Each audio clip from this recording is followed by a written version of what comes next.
Hey YouTube. Today I want to focus on something a little bit different, given the fact that there could be a lot of people out there who've lost their jobs in this pandemic, looking for work, freelancers whose opportunities have really dried up and maybe need a helping hand, some advice, some direction, something else to try. So I want to offer some of my wisdom today that I've acquired in 15 years in this industry.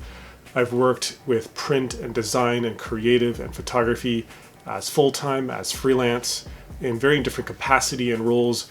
I've been a night shift retoucher, I've been a layout artist, I've been a team lead of a project, I've been a production manager of a client, and a senior manager now of multiple brands and divisions and departments. So I feel like I've got a lot I can offer and I want to share because I've made my share of mistakes and I've seen mistakes being made over the years, and I really want to offer some help today.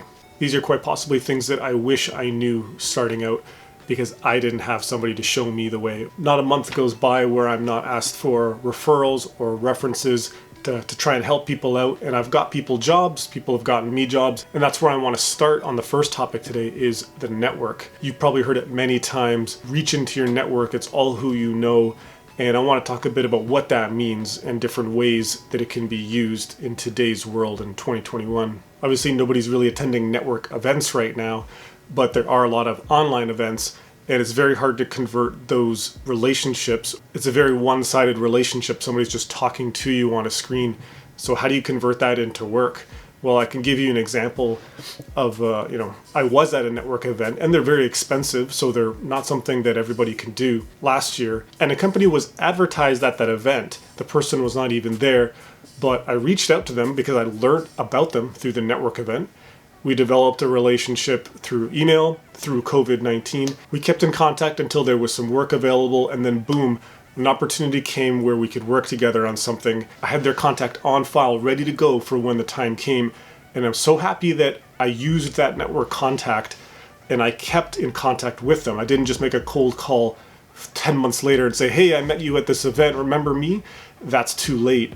You need to have established a relationship right after the event and remain in communication and grown with them and figure everything out so that when the time comes, then you pull the trigger. That work now is seen all over the internet, all over the country in multiple ways.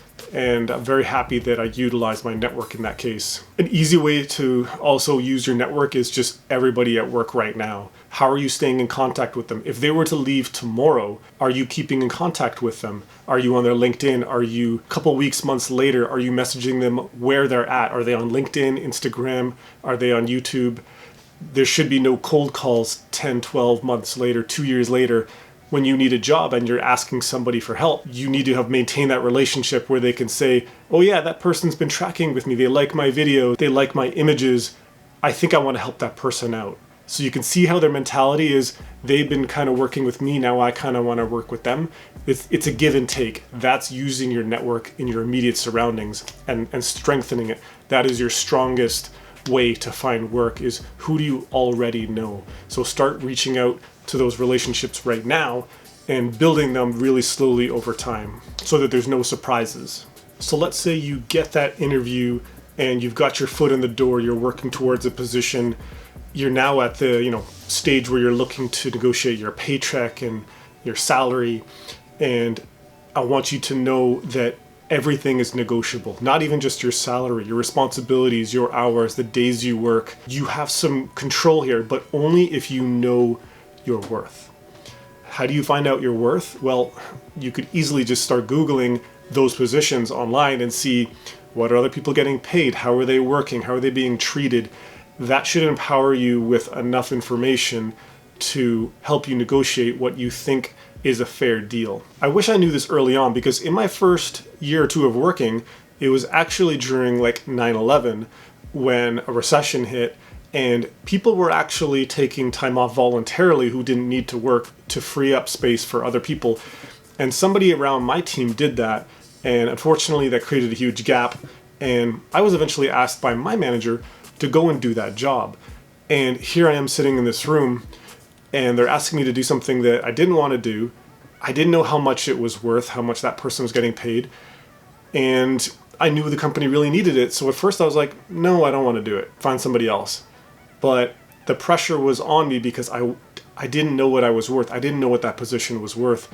And I ended up just saying, yeah, fine, I'll do it. I'll help you guys out. And I'm really happy in the end that I did it. I don't regret it because I'm actually using those skills 15 years later. There was apps and programs that I use that are actually coming in handy now. So everything is worth something, no matter how small. But I wish that I knew what that was worth, because if I could go back, I would say, sure, I'll do it, but I want what that person was getting paid, or I want closer to what they're getting paid, or some of the perks that they had, I didn't negotiate. So just want you to know that everything has a negotiation wiggle room in it, and it's up to you to use it to your advantage. So I just mentioned that some of those skills in that job that I didn't really want came in handy, and that leads into another step in that no matter what job you get during this time period, even if it's not what you really want to do or it's kind of boring, is everything is valuable. Especially if you've never done that job yet, that's even better, because now you're going to learn something completely new, a whole new application, a whole new workflow, a whole new teamwork, a whole new set of operations. Every skill you learn is adding to your value. Think of your brand and your resume as an offering, and every detail you can put in it that's brand new, that complements each other in a different way, is adding value to your worth. And as soon as you stop adding value to that, you don't just stay static, you actually start losing value, because time and technology move forward. So you must keep your value growing forward to stay and compete with it. So I really want to add on to my last video where I kind of encourage people to go and maybe learn video if you're just a still shooter. But if you're a retoucher, pure retoucher, go pick up a camera. Learn how those images get created that you're retouching. If you're a photographer, go pick up video. Learn how people are using that same technology that you have in your hands for video or video editing, or try some retouching. If you've never actually worked on your own work, oh my gosh, heaven forbid you edit your own files. and on and on. How is your leader working? How is he managing your team? Go figure that out. Go try that out. The possibilities are endless. Nobody should feel static and empty. There's always something to learn around you. How does the printer you use every day work? How is the network set up? The server you're working off of, how is that managed? How much storage space on it? How fast is it? What kind of network cable are you in IT? It's unbelievable how much you could still learn sitting right where you are right now. So let's say we move along, you've nailed the interview, you got the job, you negotiated, you're doing something new, but it's kind of grindy. This next topic might be more controversial, but it's something that I believe in, is that standard normal work hours do not apply to greatness. If you really want to become something extraordinary or something different, and you're only working the bare minimum hours and the bare minimum time, how do you expect to get somewhere incredible, you know? Think about all the great people in history who've done something incredible. You know, maybe it's a superstar, Kobe Bryant or LeBron James. Who knows who your star is, but do you think those guys just showed up to their 1 hour practice and their bare minimum amount of regular season games and then won the championship? Hell no.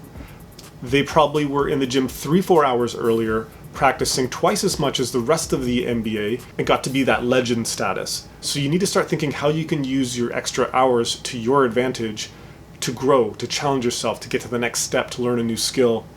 Do whatever it is better than you are now. This is something that took me a while to overcome, because I always felt extra hours as stress and I was afraid of doing it. But once I overcame that fear and I realized that that extra job, that extra hobby, that extra talent that I'm learning is adding value, more value than anybody else around me, I immediately skyrocketed in my worth and in my opportunities, in how I was seen by my managers. All of a sudden, life began to change because I viewed my extra time differently. I started giving more free overtime. I started adding more freelance work after work. And yeah, there was some hard days, but now I view those hard days in the rewards they gave me, not in how hard it was in that day. You have to see the positive and the benefits that it's going to bring you. And I see this so much in the criticism against doing free work. There's this huge taboo with photographers in doing free work, work for free, work for trade. You must do whatever it takes to get your foot in the door, no matter how many free jobs or how many free opportunities you have to give until you get where you need to go. You should not stop until you get there. Then you can stop doing free jobs. But to start saying that, like, no, I'm not going to help you out because I'm not getting paid, and you're not getting paid already, I hate to break it to you, but there's probably a reason you're not getting paid. It's because your work's not good enough. and you're not spending enough time doing quality work for clients, and you need to build a portfolio. You'll know when you've done enough free jobs and you've built a great enough portfolio because you'll have one and you won't need any more free work, and you can easily say no. You just need to start showing that work off better. Every free job you do should open up a door somewhere, create a new network, remember step one, that will lead to another job and another piece of work. I can't tell you how many times free work has led to paid work. These last two tips are a bit more practical, a bit more technical, but they're not even that technical. So one of them is just when you get to that new job, or let's say you're working right now and you're very forgetful and you make a lot of mistakes. The first one is just write everything down and don't throw anything away. Every single thing you do in your job, in your work, in your hobby, your talent is valuable. And you need to be taking notes on everything that you do. And when I say take notes, I don't mean this. This should be a temporary stopgap between making a digital note, and I'll go in that further in a sec, but let's say you have, I can fill this up in about 6 months, and then I'll need another notebook. And then this one's gonna get lost, and it's gonna get beat up and torn. And then what happens when you need that password from 1997? You know that website that needed that login that one time and you wrote it down? It's in notebook 7 on shelf number 2. Yeah, good luck finding that password. This you can throw in the trash. Use it on the first day or two until you can get digital. And what I mean by digital is take a look at Microsoft's OneNote as an example. You can have multiple digital notebooks with multiple categories and chapters with multiple notes and pages.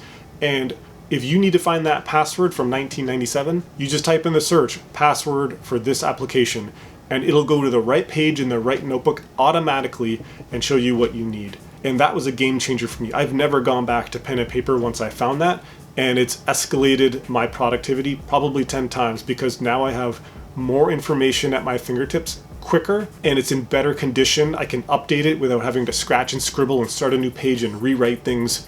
You need to start taking notes digitally, and I highly recommend Microsoft OneNote. Learn it, get into it, and you can thank me later. And the last one is dead simple, but almost nobody does it. It's double and triple check everything that you do. Never trust your brain and your memory to remember things correctly the first time. That just goes hand in hand with write everything down, is that you will forget things, you will do them wrong. Our memories are flawed by nature, we're all human, so write it down and then double and triple check whatever you just did. If you're about to finish a layout or a page or photography, check the specs before you start, after you have the photos, and then before you deliver it.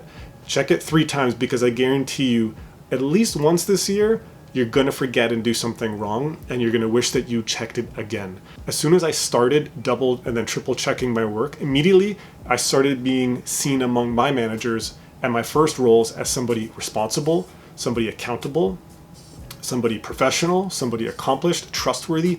All these terms added value to me again, increased my worth, gave me bargaining power, negotiation power, got me more and better roles. So if you're not double checking your work right now and you're just starting out, man, your life is going to change as soon as you start doing it. And I believe all of these tools and techniques could be applied to anything. If you're a retoucher, a layout artist, a photographer, if you're a manager, a leader, it doesn't matter what industry. I think these apply to just about anything. So I really hoped something here helped today. I want to add value to your lives here and make 2021 something you guys remember. I want to see you guys be successful. If you're down right now, because I know a lot of people are probably hurting and want something different, want something more. You know, New Year's is a time where people are making resolutions and they're making goals and they want change, growth. And it's hard to do it right now because there's not a lot of things growing. Things are very static and stale. But I have seen it happen. I've seen multiple people get jobs, get promotions in this time because they're using some of these tools and tactics. So thanks, guys. If you enjoyed this and learned something, please hit like and subscribe. Visit demaninphotography.com or my Instagram for even more info. Bye for now.